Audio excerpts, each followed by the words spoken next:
குழந்தை பாக்கியம் இல்லாதவங்களுக்கு என்ன பரிகாரம் சார் அப்படின்னு சொல்லி கேட்டிங்கன்னா ரொம்ப ரொம்ப சிம்பிள் தான்.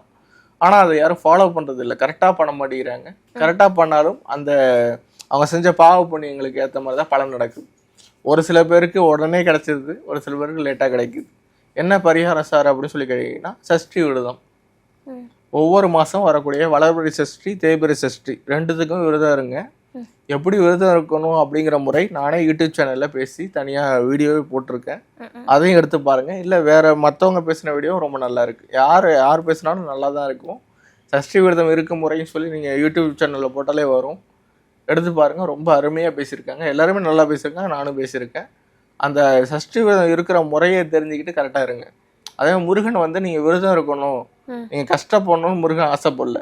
நீங்கள் எந்த அளவுக்கு அவர் மேலே அன்பாக இருக்கீங்க, எந்த அளவுக்கு பக்தியாக இருக்கீங்க, எந்த அளவுக்கு நம்பிக்கை வச்சுருக்கீங்க.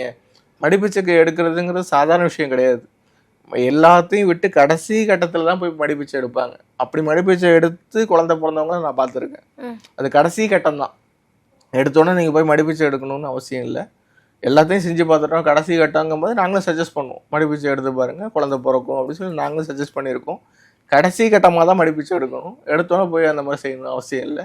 ஃபஸ்ட்டு நம்பிக்கையோட ஒரு 6 தடவை சஷ்டி இருங்க. 7வது தடவை உங்கள் வீட்டில் குழந்தை சத்தம் கேட்கும்.